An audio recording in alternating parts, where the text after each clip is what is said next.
I want to just ask you, though, about the issue of race relations, because the film touches upon that. Say you're born as one of the untouchables in India. There you are. It's not color, it's culture. But it's hard to, when you say that to some people, because they say, oh, there you go with a pull yourself up by the bootstraps thing, and, you know, you're just being respectable. Not everybody can do that.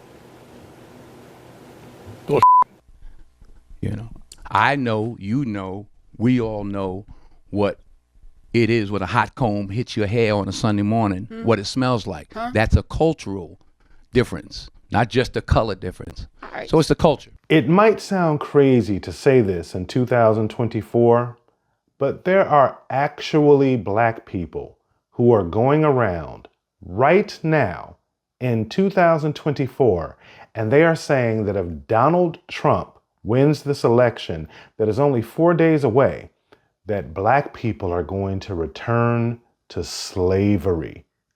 We're going to be back in the cotton fields. I cannot tell you how disappointed I am to hear people, fear-mongering voters, using this level of hyperbole to try and convince people for whom they should vote.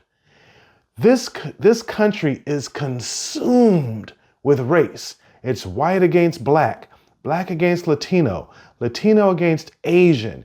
And at the end of the day, all of us, no matter who wins this election on Tuesday, whether it's Kamala Harris or whether it's Donald Trump, we are all in this together as Americans, regardless to your race, regardless to your sexual identity, regardless to your ethnicity, regardless to your socioeconomic status. All of us are in this together. I'm so disappointed that these conversations become so reductive and that we always reduce everything to its least common denominator. Take a listen to this actual minister, a pastor down in Alabama, and what he's telling people down in Alabama about what might happen to black people if Donald Trump is elected. If Donald Trump can control what we study and read or control our wages, we'll be substandard to him. Word of Jordan's political messaging reached Montgomery. On social media, Republican Lieutenant Governor Will Ainsworth said Jordan should be trying to spread the gospel, not threaten, intimidate, and insult those who exercise their right to vote and support the candidate that is best for them.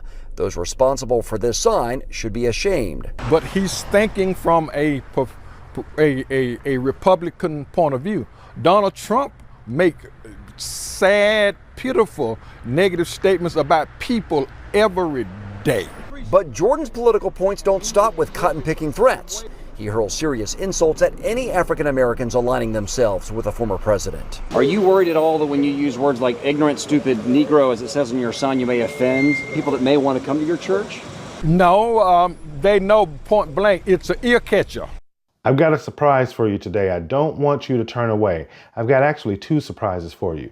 I've got a secret that I'm going to tell just to my African American listeners. When I tell you, all of my non-African American listeners of this video, I want you to just fast forward for about 60 to 75 seconds because I have a message just for African Americans, and I want to say something about what this pastor just talked about. Also, at the end of the video, I've got a tool that you're going to be able to use on election night. If you're a political junkie like me, I want you to be able to use this tool and you can follow along in real time to see who's going to win this election. I'll cover that at the end of the video.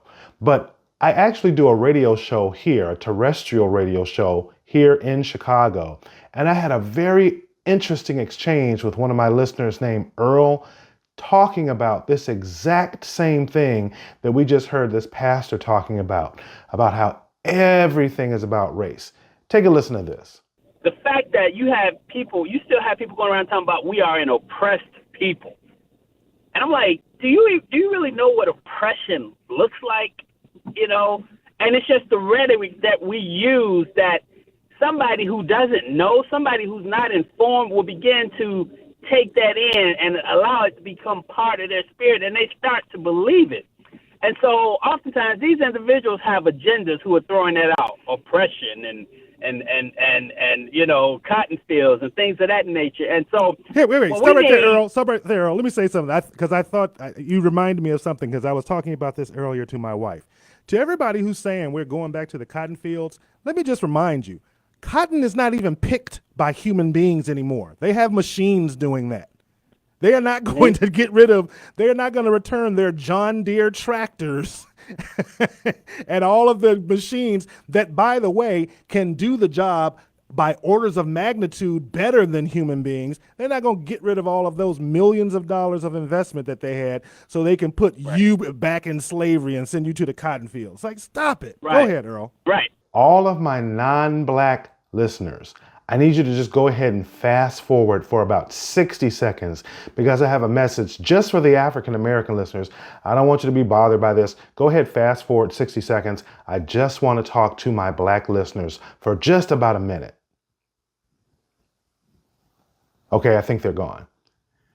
To all of my African American listeners, if Donald Trump gets elected on November 5th, this coming Tuesday, we're not going back to slavery. We're not going to be picking cotton.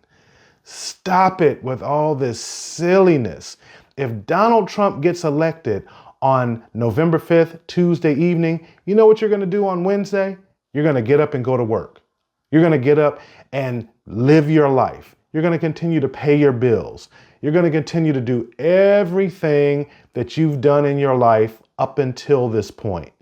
Stop spreading these ignorant rumors that if Donald Trump gets elected, that the entire world for black people is going to fall apart. If Donald Trump is going to be a bad president, he's going to be a bad president for everyone. And if he's a good president, he's going to be a good president for everyone. But whatever happens, black people are not going to be the individual recipients of some sort of maladroit behavior of a possible second Donald Trump presidency. Let's at least agree on that. Let's at least be pragmatic enough and rational enough to at least say out loud, nothing bad is going to happen to all black people if Donald Trump is elected. Okay, now everybody can come back into the room. Let's keep this conversation going. I had this other second segment with Earl that I did on the radio, and I want you to take a listen to this one. Did you hear the show last week when I had John Hope Bryant on? Yeah, I heard it. You had that man come on and talk about how he bought 700 single-family homes, sold them in a portfolio for $120 million, and the very first call was said, white people are stifling us.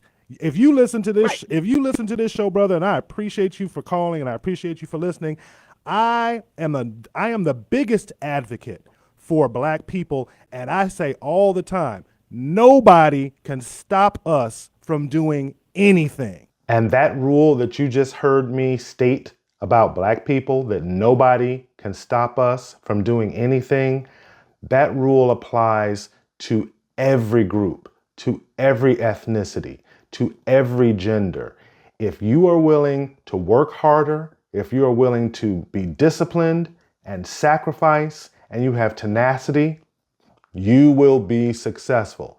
You will certainly be more successful than the people who are unwilling to invest their sacrifice, discipline, and tenacity. I'm so glad that you're still hanging out. I promised you a surprise, and this surprise you're really going to want. If you're a political junkie like me, you're really going to want to pay attention to this next part, because you can play around with this tool today, and you can play around with this tool on election night. Take a look at this. This is what I promised you at the beginning of the video. If you are a political junkie like me and you want to follow this election and know exactly what's happening in real time with the Electoral College, go to 270towin.com. You can go to the 2024 Presidential Election Interactive Map. And right now it is set up and it shows all of the states. They are color coded. So if they are red or shades of red, they are Republican. If they're blue or they're shades of blue, then they are Democratic. And you'll notice that you have 7 states that don't have a color on them. In the West, you have Nevada and Arizona. In the Rust Belt, you have Wisconsin, Michigan, and Pennsylvania. On the East Coast, you have North Carolina. And then in the Southeast, you have Georgia. So right now, according to the polls, Nevada and Arizona are +2 to 3 for Trump. So we'll go ahead and color those red. And then you'll see that the Electoral College vote updates as you change the color of those states. North Carolina is showing +2 to 3 for Trump. So we'll change that to red.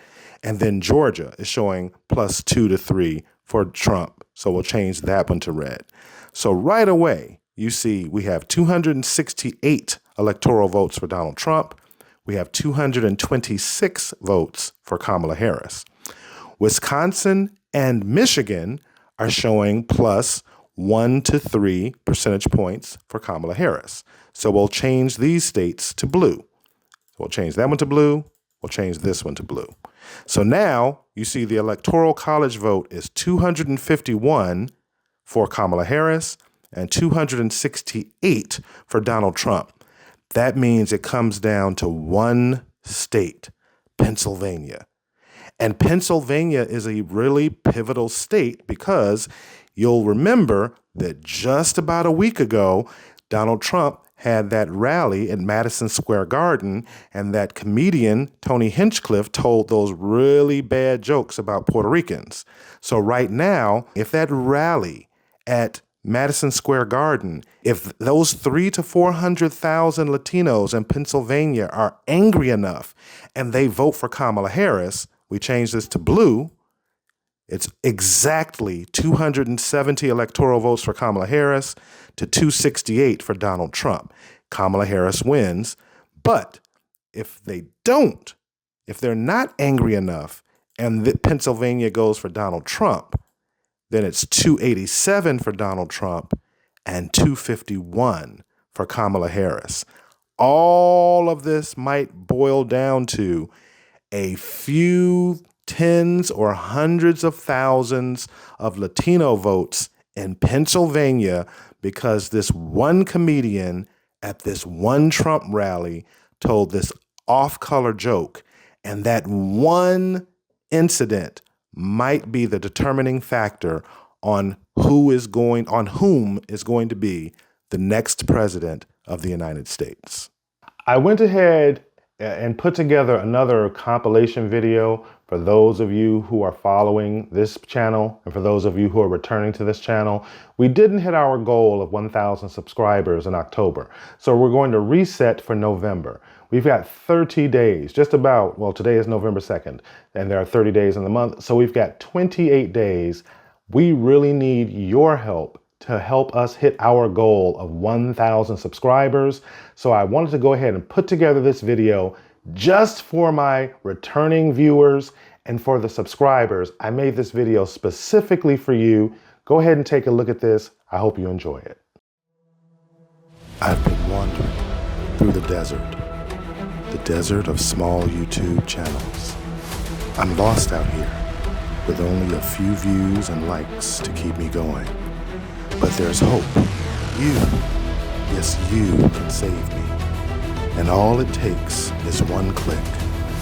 All I need you to do is subscribe.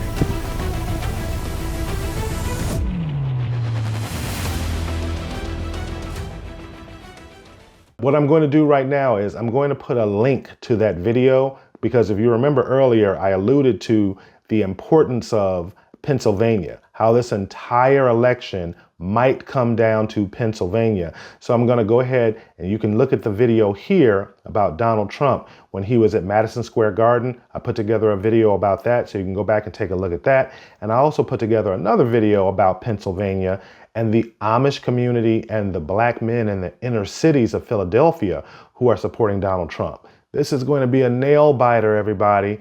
I appreciate you hanging out this long. We'll catch you in the next one. And hey, I'll see you on Election Day.